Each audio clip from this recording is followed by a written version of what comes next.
नमस्कार शेतकरी मित्रांनो, कांदा उत्पादक शेतकरी बांधवांसाठी आताच्या क्षणाची सर्वात महत्त्वाची मोठी अपडेट। शेतकरी मित्रांनो, कांदा उत्पादकांनी या ठिकाणी शेतकऱ्यांनी थेट मोदींना पत्र। कांदा खरेदी संदर्भात चौकशी करण्यासंदर्भात महत्त्वाची अपडेट। नाफेड व एनसीएफची चौकशी करण्यासंदर्भात थेट पंतप्रधान नरेंद्र मोदी यांना पत्र। त्या पत्रात काय नेमकं म्हटलं आहे, सविस्तर संपूर्ण लाईव्ह अपडेट आपण या व्हिडिओच्या माध्यमातून जाणून घेण्याचा प्रयत्न करणार आहोत। तर महाराष्ट्रातील तमाम कांदा उत्पादक शेतकरी बांधवांना एकच विनंती आहे, व्हिडिओ शेवटपर्यंत बघा। अतिशय महत्त्वाचा हा व्हिडिओ आहे। व्हिडिओ जर आवडला तर नक्कीच लाईक करा। चॅनलवरती नवीन असाल तर या ठिकाणी बघितलं तर माझा शेतकरी या यूट्यूब चॅनलला सबस्क्राईब करून दुसरा बेल आयकॉन म्हणजे घंटा असू नका, जेणेकरून ज्याकडे नोटिफिकेशन तुमच्यापर्यंत पोहोचत असते। चला तर मित्रांनो, व्हिडिओला सुरुवात करूया। जसं की तुम्ही स्क्रीनवर शकता, अत्यंत महत्त्वाची अपडेट आहे। स्क्रीनवर बघा, महत्त्वाची बातमी आहे, शेवटपर्यंत नक्कीच बघा आणि नंतर तुमचं मत प्रतिक्रिया त्या संदर्भात संबंधीचं लाईव्ह अपडेट त्यानंतरच्या व्हिडिओमध्ये मांडायला विसरू नका। चला तर मित्रांनो, सुरुवात करतो आहे।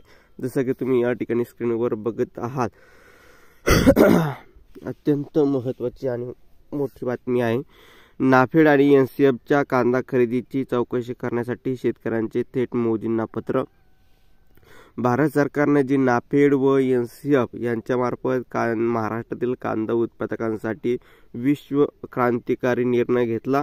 शेतकरी व ग्राहक दोघांचेही हित साधण्याचा प्रयत्न केला, मात्र कांदा खरेदीतील नाफेड आणि एनसीएफ मध्ये गैरकारभार झाले असून त्यावर त्वरित कारवाई करण्यासह कांदा निर्यात बंदी मागे घ्यावी, यासाठी वाहेगाव कांदा उत्पादक शेतकऱ्यांनी थेट पंतप्रधान नरेंद्र मोदी यांच्यासह अनेक मान्यवरांना पत्र लिहिले आहे। विशेष म्हणजे नाफेड व एनसीएफच्या गैरकृत्याच्या पाडाच या पत्रात त्यांनी वाचला आहे। निवृत्ती विश्वनाथ न्याहारकर असं त्यांचे नाव असून चांदवड तालुक्यातील वाहेगावच्या बळीराजा बहुउद्देशीय शेतकरी गटाचे ते अध्यक्ष आहे।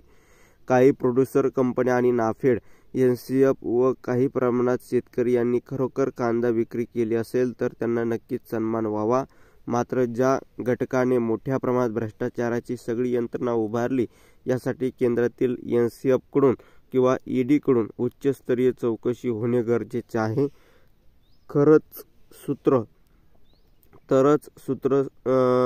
तरच खरे सूत्रधार चौकशी अंतिम समोर येतील, यासह अनेक मुद्दे मांडून त्यांनी कांदा प्रश्नावर प्रकाश झोत टाकला आहे। पंतप्रधान नरेंद्र मोदी लिहिलेल्या पत्रात श्री न्याहारकर म्हणतात की जुलै 2023 मध्ये क्रिसिलने कांद्याचा तुटवड्यावरील अहवाल प्रसिद्ध केला होता की देशात आगामी काळात कांद्याचा तुटवडा असेल। त्यानंतर काही दिवसात सरकारने जाहीर केलेले नाफेड एनसीएफ कांदा खरेदी करतील। कांदा निर्यात बंदी लागू करण्यात आले, मात्र या ठिकाणी बघितलं प्रत्यक्षात कोणतीही कमतरता नव्हती। जुने पीक 25 डिसेंबर 2023 पर्यंत उपलब्ध होते, पण आजही उपलब्ध आहे।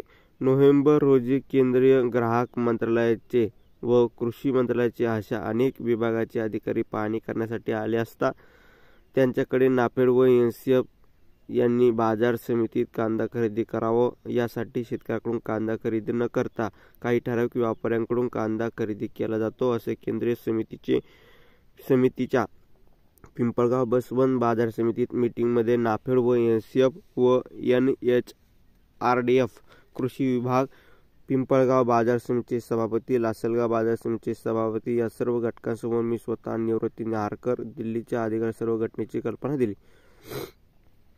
दरम्यान कांदा निर्यात बंदी झाली। त्यांच्या दुसऱ्या दिवशी नाफेड आणि एनसीएफ कांदा खरेदीसाठी येणार आहे, अशा मीडियाच्या माध्यमातून बातम्या पसरवल्या, पण सरकारच्या कांदा घेण्याचा भावही शेतकऱ्यांना आजपर्यंत समजला नाही। तसेच ती खरेदी कुठं घेतात याचा अद्यापर्यंत पत्ता लागलेला नाही। महाराष्ट्रातील शेतकऱ्यांना जरी विचारले तर 95% शेतकऱ्यांना याचा ठिकाणा सापडत नाही। या संदर्भात जाहिरात येतात, मात्र मोबाईलवर संपर्क होत नाही। लागला तरी यंत्रणा कारण सांगून वेळ मारून नेतात, असा आरोपही त्यांनी पत्रात केलेला आहे। तर ह्या ठिकाणी अशा प्रकारचे मुद्दे मांडलेले आहे। आता तुम्हाला काय वाटतं, तुमचं मत प्रतिक्रिया कमेंट म्हणू शकता. धन्यवाद. आपल्याला लाईक करा, शेअर करा, सबस्क्राईब करा. भेटूया आपण तुमची महाराष्ट्र सबस्क्राईब.